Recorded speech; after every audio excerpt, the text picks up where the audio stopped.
Welcome, everyone. This is the monthly iMapInvasives webinar. It's the last one for 2023. Thank you all for joining. We'll be talking about confirming records in iMapInvasives. And I'll give an introduction to confirming, but also we're really lucky to hear from Brian Green today. He's from the Adirondack Prism, the Adirondack Park Invasive Plant Program at the Nature Conservancy. And he's part of our confirmers network. And so he does a lot of reviewing, particularly aquatic invasive species records. And so he'll give you a look at what his process is. And hopefully that'll give others some ideas as well. And I should also mention before we start, feel free to enter any questions in the chat at any time. Um, And I don't remember if I introduced myself actually. So I'm Mitchell O'Neill from the New York Natural Heritage Program. And we also have Jennifer Dean from the New York Natural Heritage Program, who can help monitor questions in the chat. And so for what today is going to look like, I'm going to give an intro, and then I'm going to hand it over to Brian to talk about his workflow. And then for like the second half of the webinar, we'll have time to go over questions and discuss things. And I've been calling it a workshop because there will be opportunity if you want to go and try things out on your own IMAP account, and we can do live troubleshooting and that sort of thing. So just to give a brief overview of what confirming is in IMAP. So iMapInvasives is the invasive species database that New York State uses.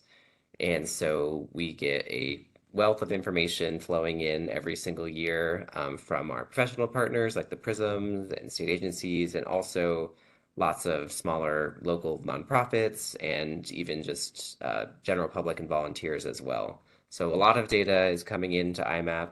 Um, and by default, it goes in as unconfirmed because anybody can submit observations, and then those records need to get reviewed to become confirmed IMAP records. And once records are confirmed, they're part of the distribution maps for for each species for New York State, and they're used in uh, planning and sort of strategically figuring out where to manage and that sort of thing.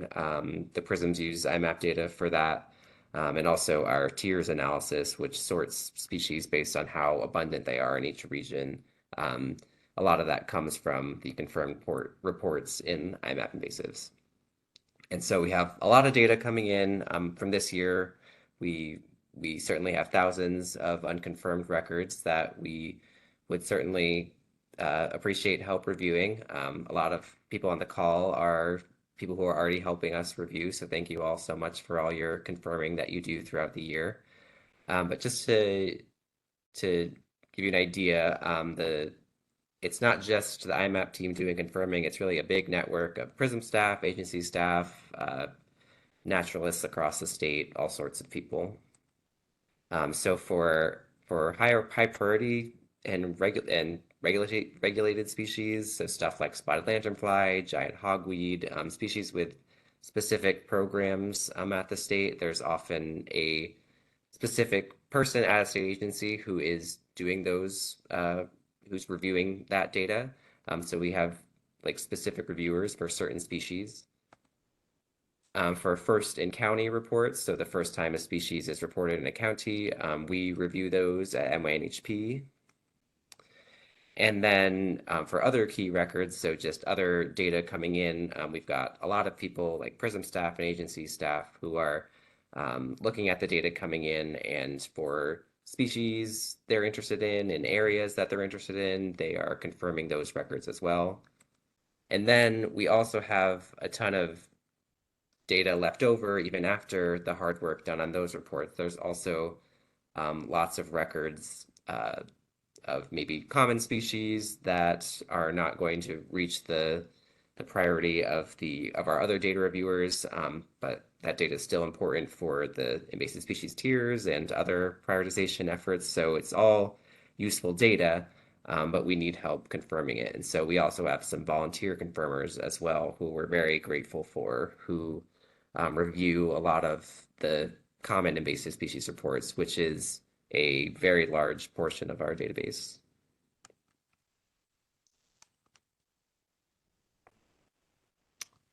And just for anyone who's not a confirmer right now, but is interested in maybe becoming one, basically the process is just we have a form that you can fill out, and you can email us to get that form. The email's listed at the bottom of the slide. So you just fill out a form, basically to just tell us who you are and what taxonomic groups, like terrestrial plants versus aquatic plants, that sort of thing. And then we give you confirming privileges. By default, we tend to start people off on just what are called common species, which are species we've flagged in the database as being common, and also terrestrial plants to start. And then you're free to confirm records. And if you have a particular need for another group, say aquatic plants, you can talk to us about that and we can give you those privileges as well. And just to give you an idea of what it kind of looks like in IMAP, so for each record, for each presence record, there's a page like this um, that has information about the record, so the date, who reported it, and basically the main things to look at are, is it a location that makes sense? So for instance, this is bittersweet. If that point was popping up in the middle of the lake, we'd probably know that something's wrong. So see if the location makes sense. And the main thing is, does the photo match the species listed? So you would be looking at this photo and asking, is that bittersweet? And can we tell that it's bittersweet from the photo? And you're right, the photo would have to be clear enough that you can tell that it's not the native species of bittersweet, for example. And one thing I just want to note is that there is a photo on the right-hand side, and that's just a reference photo. So that's not the photo that was submitted, and that's not really what you review to see if the record is correct. That's just there for comparison.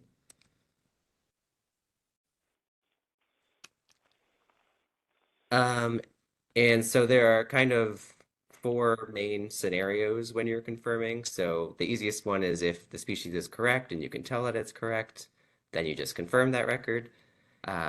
If the species is incorrect, for example, it's a native lookalike or some other species, but you have enough information to know that it's definitely not the species that was reported.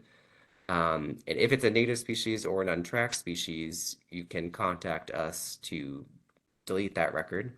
And if it's just a different species, like maybe it was reported as bittersweet, but it's actually honeysuckle or something, you can actually change the species to honeysuckle and then confirm it. And then the fourth example would be if you're not sure. So you can't confirm it based on the photo. Maybe there's no photo, or maybe it's blurry, but you also can't tell that it's incorrect. So we have a flag called insufficient to confirm. And just to show you what that looks like for confirming records, so if the species is correct and you're going to confirm it, there's a confirming button that will appear if you're logged in and you have the confirming privileges. And you basically just fill out how you confirmed it, and your name will pop up automatically. And you can put in any comments if you want to. If you cannot confirm it, so the photo's too blurry or something, instead of clicking that confirm button, you go into the edit button at the top right and change the confirmation fields down here, and then save that. And we do have a handout that goes through all of this too.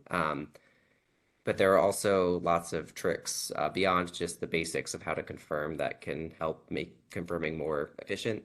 So a lot of our confirmers use email alerts.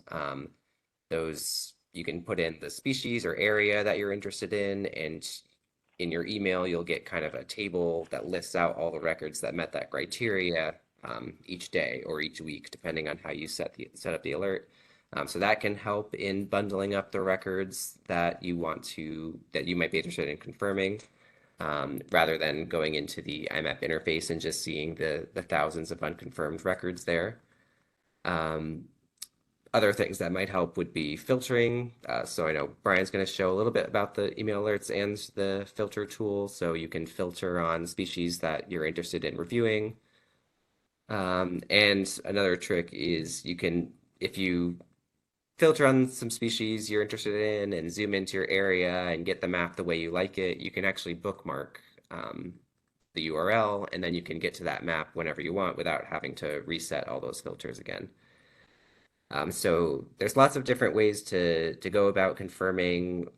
Different confirmers have different workflows, but for the next part of the webinar, we're going to hear from Brian Green from the Adirondack Park Invasive Plant Program, and he's going to talk a little bit about his workflow and the way they do things at AVIP.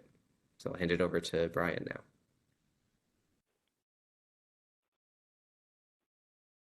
All right, thanks, Mitch. Everybody bear with me for one moment as I bring up my presentation.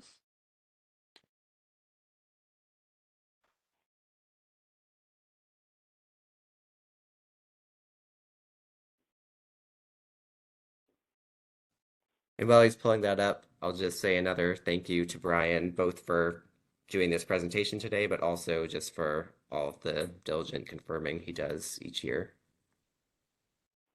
Good. All right. Can you see that, Mitch? All right, so we are good to go.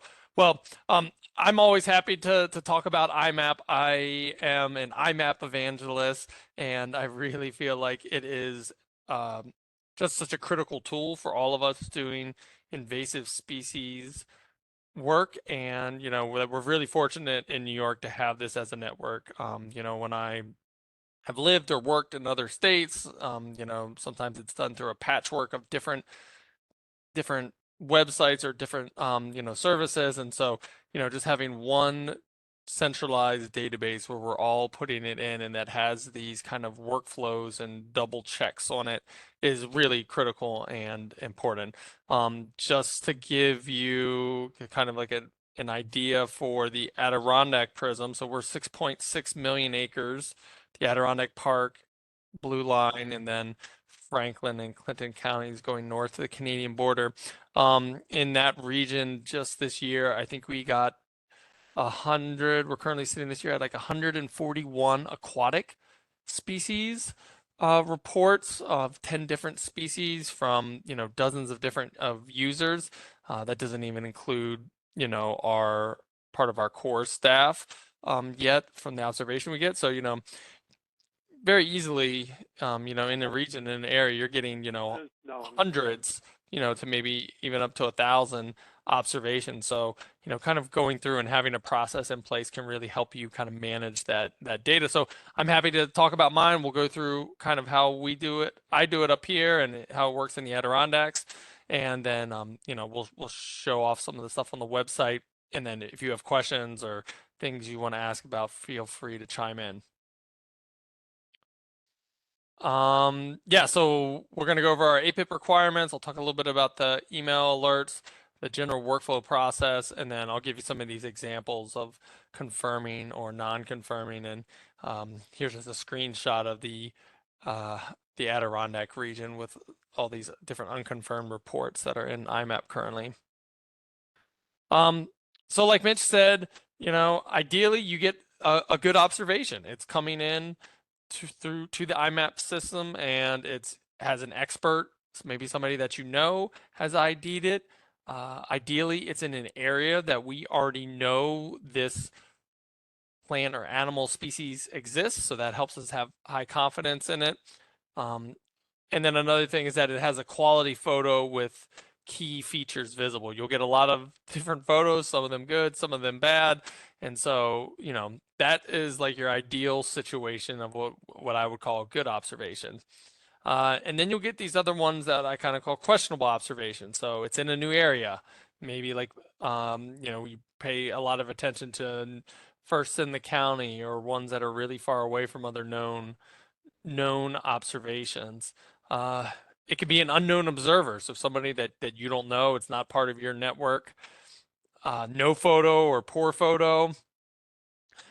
There are some invasive species with similar native lookalikes. So you know, you have to those species you have to be a little bit more hesitant, try to need set a little bit higher bar for confirming to do that.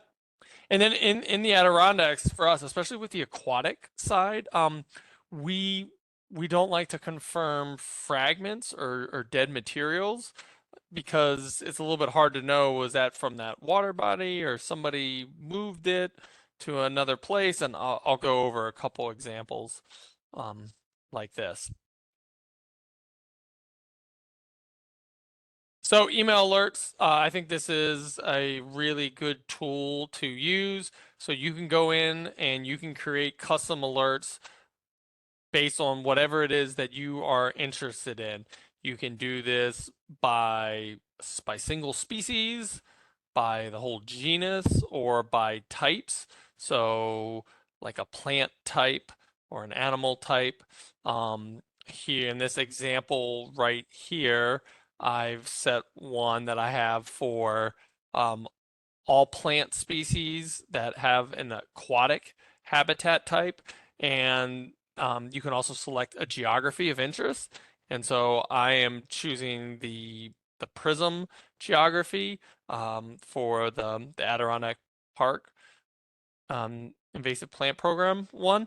And then you can even put a buffer on it. So this one has a 5 kilometer buffer, so it'll grab a little bit outside of that buffer, which can be useful to help you know what things are approaching a region. But you can also do this. It doesn't have to be by prism. You can do this by a town boundary. You can do this within a certain number of miles from a point on it. So it is you know, really useful.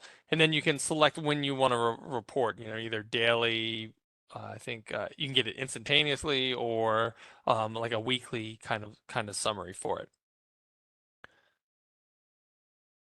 So email alerts are a great way to manage it. Another way that I know some people will do is they just kind of have a set time on their calendar. So maybe it's like every week, every month, where they'll just go into IMAP and they'll just kind of look through all the unconfirmed reports in their areas of interest and then just regularly go through it that way. So, you know, find a process that works well for you.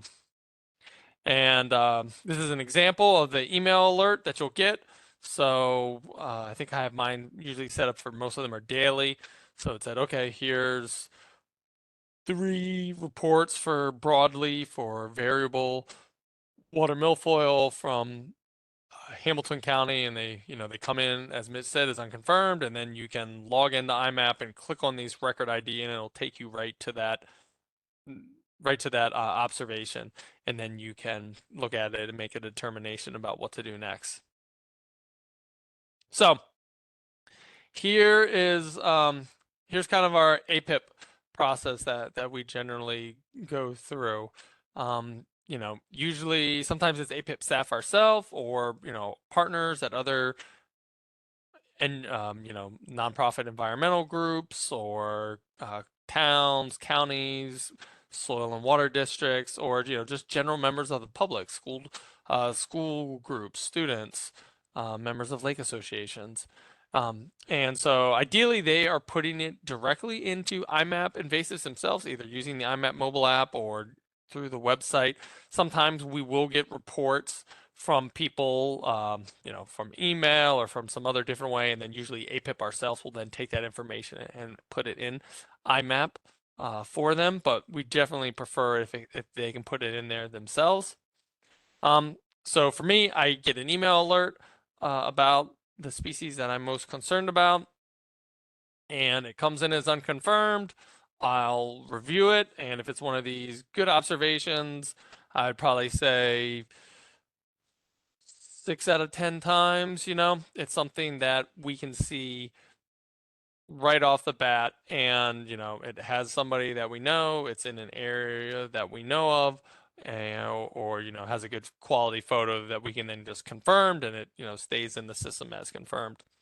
um I will say that there are some situations where we um we'll get a report, and it might not have every single thing, like maybe it doesn't have a high quality photo, or it might not be um something might be a little bit off about it, but sometimes, some of these are like species that, are very widespread. They've been reported in these areas like a park or a water body. So, I don't need a photo for every single strand of Eurasian water milfoil in Lake George. We know it's there. It's very widespread. So we will be able to go into these uh, on IMAP, and you can see observations that have been confirmed, and they might not have a photo.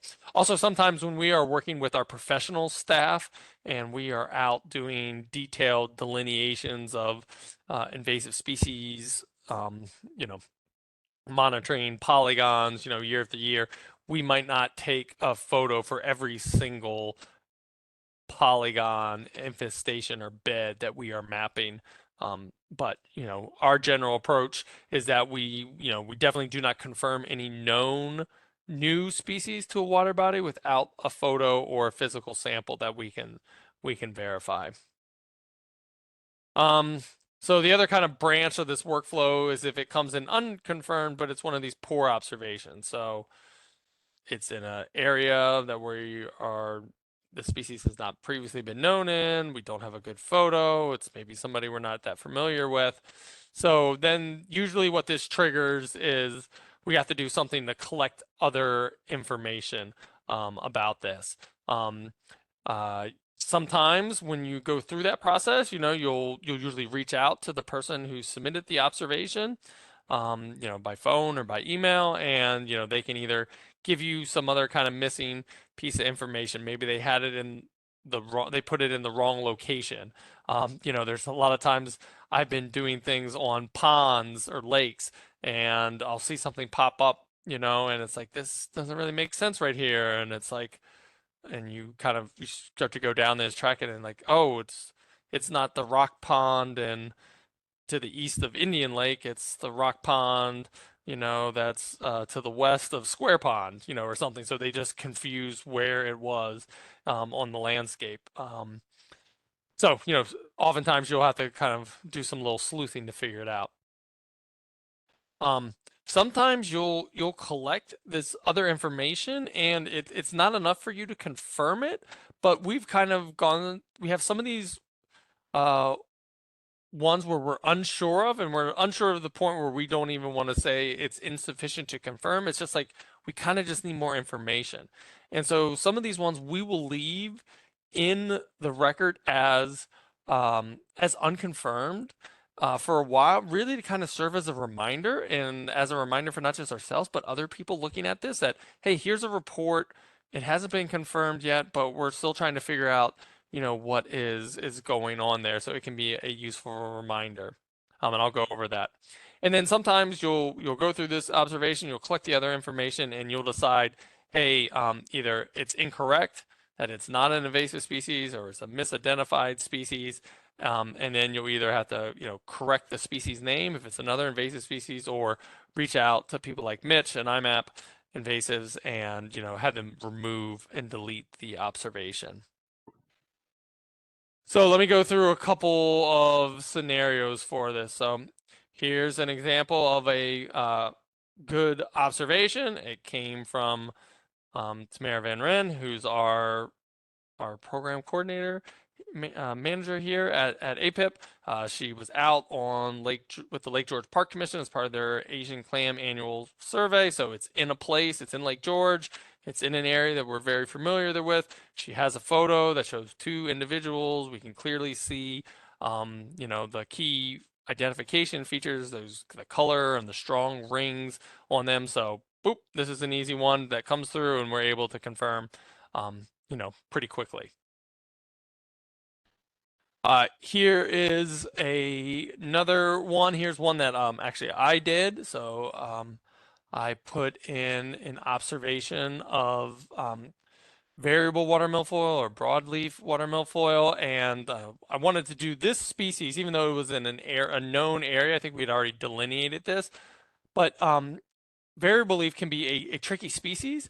There are also native milfoils, which sometimes people are confused that we have native milfoils, but we have many native milfoils in New York, and some of the native milfoils can look a little bit like some of the species. And from time to time, we have people get confused with variable leaf. So when you have variable leaf that has one of its key features is this really swollen flower spike with these serrated sepals. So you can see I took it out, I'm floating it in water. I put a coin in there for scale, and you can see those real key identification features. So, it's really easy for people to say like, yes, this is, variable leaf milfoil. And so then that helps us give confidence for other observations in that water body that if, we have these really strong documentation of those key features that, some of these other ones that you get, um, you know, probably could also be it too.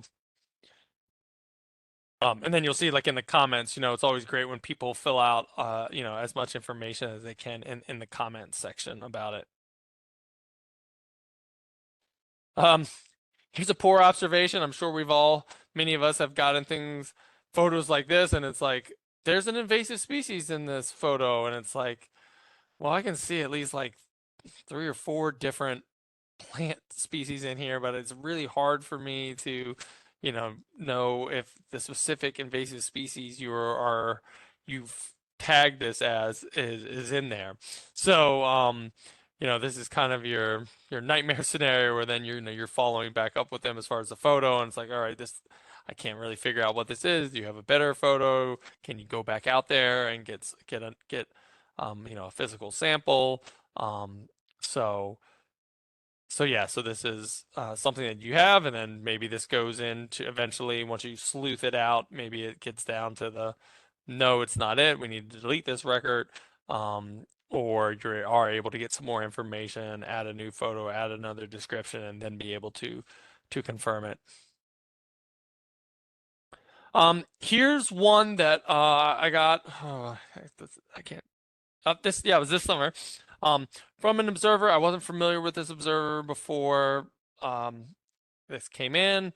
It was for water chestnut in Lake George, which would be a very rare occurrence for us. Um, there's no photo. It says one seed found on shore.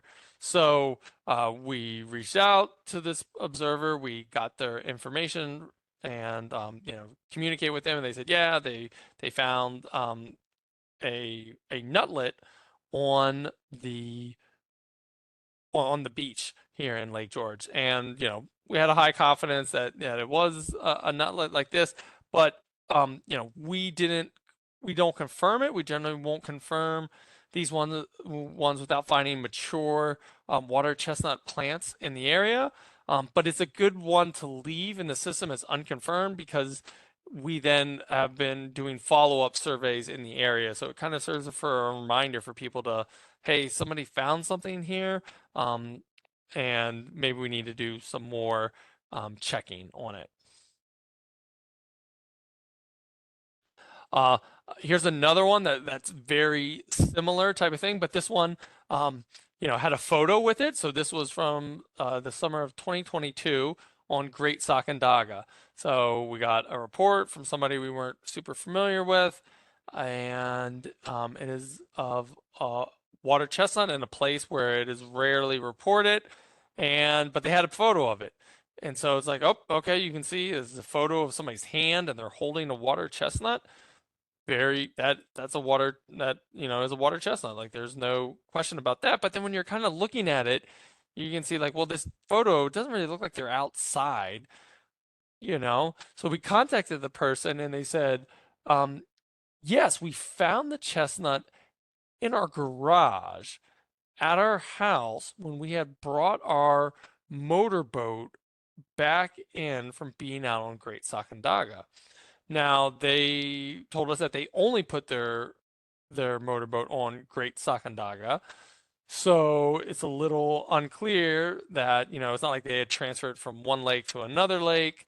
So how did this nutlet get here? Is it from another water body boat brought it in and it dropped off and they happened to get it through there? Could it be some incidental wildlife? movement for it. We've done some follow-up surveys in this area, but we haven't found any mature plants. Once again, we went through and put this in. We put down, in the insufficient to confirm and left it as unconfirmed and, wrote this up in the description of it. Another thing that, you can see on this one in this photo, it's like this was the first in its county to be reported. So, that's another one of those kind of flags where you're trying to look at it a little bit closer. And here's one from this summer. We got an IMAP observation from one of our volunteers in our volunteer monitoring programs of a Asian clam in Inman Pond, which is a small backcountry pond a little bit to the east of Lake George. So this would have been the first observation of an Asian clam outside of Lake George in our region.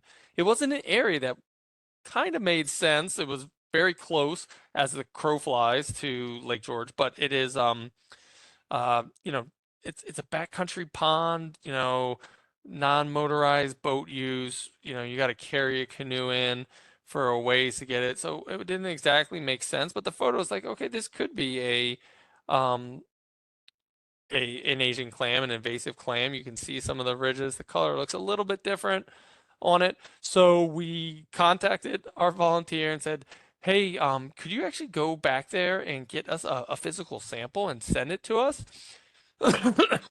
And so he was able to go back and collect the sample and bring it to APIP. And then, APIP was able to look at it, really closely. We ended up dissecting it and find out that it was actually a fingernail clam that you can see here on the left. You can see invasive Asian clams have these what we call like lateral teeth grooves and these kind of teeth in them. So when you break it apart, and this clam clearly didn't have it. So this was so it we determined it was not an invasive species, and we had IMAP delete the record from the database. And so to me, this is just a great example of that the system working as it should. Somebody put in a report. Um, I was looking at it to confirm it, and then we got more information, and based on more information, we determined that it wasn't it. So this is not something like where we were mad about or upset with the volunteer. This is showing that the system is working exactly how we determined it and how we want it to work, and that really is something that that helps. And it helps gives us confidence in the other observations that that we know if we've gone through there and we see one that's been confirmed, that it gives us higher confidence in it. Um, and then the last tool I kind of talk about that I use a lot is the filtering the records. As you all have seen in iMapInvasives, there are tens of thousands of observations, and so it helps to kind of pare it down. So using the filter is a really key thing. Filtering by species or species type. Oftentimes I'm going in and filtering on aquatic because those are the species I'm most interested in. Um, using the date a lot. Like I said, sometimes we'll want to leave some of those unconfirmed observations in there because of just, as a reminder, but, we don't need to go back and look at them all the time. So using that. There's also a filter for photos. So you can go through and just look at all the ones that have photos for it.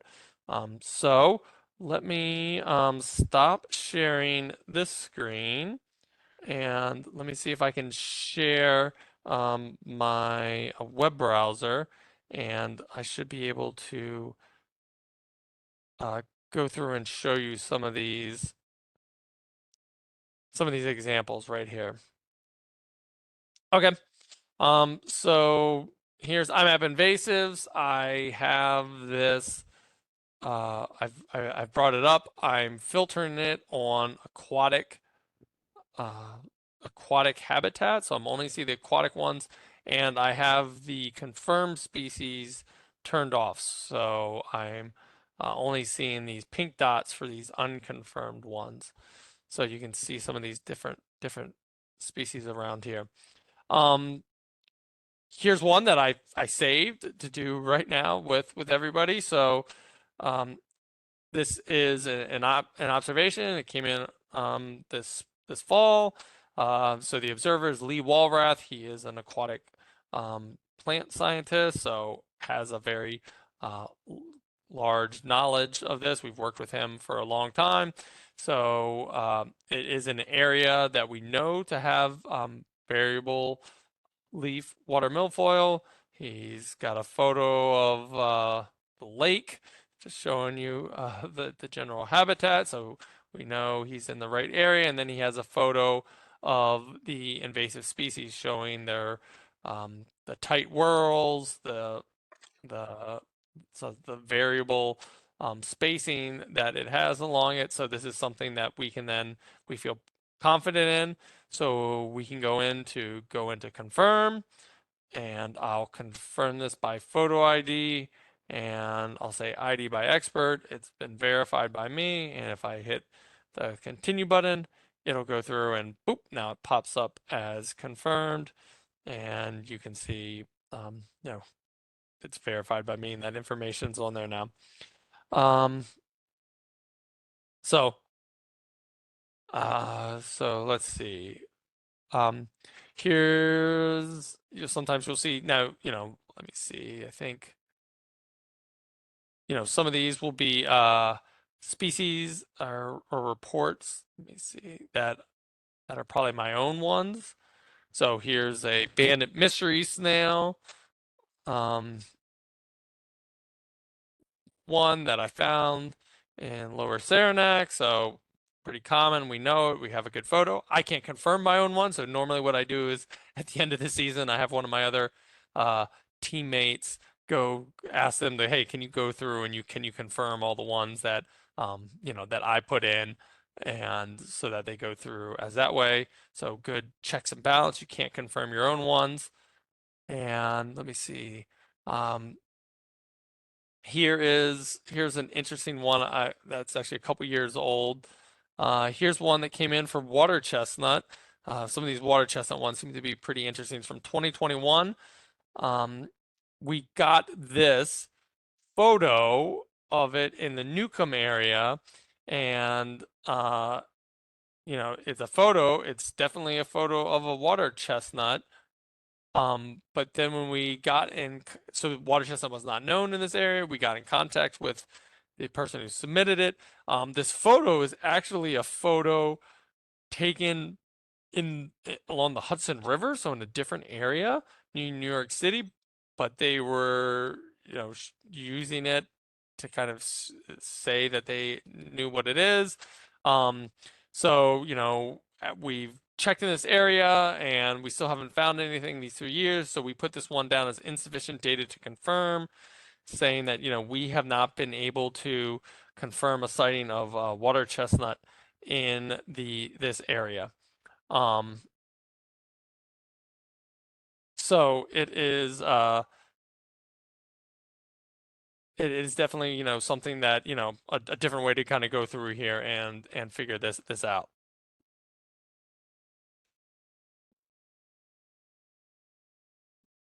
Let me find here some other ones right down here. I'll do one more example. Here's some ones from a person doing Eurasian water milfoil, so a pretty common species that's in there. This was kind of a photo where it was a little bit, it's in a bag, it's a little bit blurry. It's like, oh, some of the shape on this one's like not exactly right. So, could this be northern milfoil? Could this be Eurasian? Could it be a hybrid? We've been a little bit uncertain. We've kind of been going back and forth with this person. So, we might leave this one till next season, ask them to go back out again next summer and see if we can get another, good observation, and then get that one confirmed. So, um, that is an example of, how we go through and do some of this. And so I'm happy to answer any questions or provide any other information that anybody would like. Yeah, thank you so much, Brian. That was great. Um, and we'll have more time for questions and discussing things in just a minute. I just have, I think, two, maybe three slides, and then we'll open it up. So after that kind of overview of how it works, I just wanted to lay out what our basic rules of confirming are. So, like Ryan mentioned, we recommend that people don't confirm your own records. Just to get that second pair of eyes on it is always good. Rule number two, generally only confirm species that you are confident identifying. So if the species you're not familiar with, maybe just email someone to get a second opinion on it or focus on other species. And also, we ask people to focus on species you've been approved to confirm. And so that basically just means like if you're confirming terrestrial plants. There are a couple of species where there's a specific DEC confirmer, so we ask you not to confirm. So you technically could confirm a giant hogweed record, but we ask you not to because those are reviewed by DEC. And so there's a couple of species like that, like Hydrilla and Haemoclia delgid, where you might technically have the permissions in IMAP to confirm it, but we ask you to not confirm those records. And those are listed in the PDF that I'll show you in a second. So you don't have to necessarily remember the species list. It's only a couple species. Rule number three is just that we ask you to do your best to fill out those confirmation fields when you press the confirm button, make sure you fill in the species verified by method and make sure your name's in there. It should automatically be in there. And then number four, confirm records that you are reasonably certain are correct. And if you're not, then you would either be contacting us or marking it as insufficient to confirm, kind of a case by case basis. But basically, it's if you're highly confident that the photo is correct and the record looks good, then you confirm it. If not, then we would not want you to confirm it. And just for some context, the different options for the confirmation methods to select when you confirm a record are photo ID, which is probably the most common one to use. And then there are several others, and they are described in the PDF I'll show in a second. And if it's not confirmable, then you put in insufficient data to confirm. And for all this information written out, it's in our help resources. So one quick way to get to there is just on our homepage, we have a link to the help resources library, and that link is in that location pretty much everywhere on our website. Like you can find it on our training page too. But if you go there, then it pulls up this table, and if you put in confirming, you can see these PDFs come up, which kind of lay out how to confirm and what the details and nuts and bolts are. And you can, of course, email us too. The PDF's just kind of like a first pass uh, for simple problems you're having, or you need a quick answer on something, you can check the PDF. But if you have a more complex issue or something you can't figure out, definitely feel free to email us and we'll be happy to help. And so with that, just a few take-home messages. So maintaining a current high-quality invasive species database requires a network of data reviewers. So we're thankful to all of you for helping make iMapInvasives work the way it's supposed to. So thank you all for your interest in confirming. So you can help this project. You can join the network by becoming a confirmer, and to do that, just send me an email and we can get you started. And then also remember that if you log into IMAP and you're overwhelmed by the many unconfirmed records, don't worry. There are ways to kind of make it more effective and efficient. Like you don't have to go through and individually click record by record. There are ways to filter and use email alerts and use bookmarks so you don't have to reapply filters. There are ways to hone in on some species you're maybe more interested in and filter out records that you don't want to spend time confirming. And so with that, I'll thank everyone for joining and I'll stop the recording. Oh, that didn't work.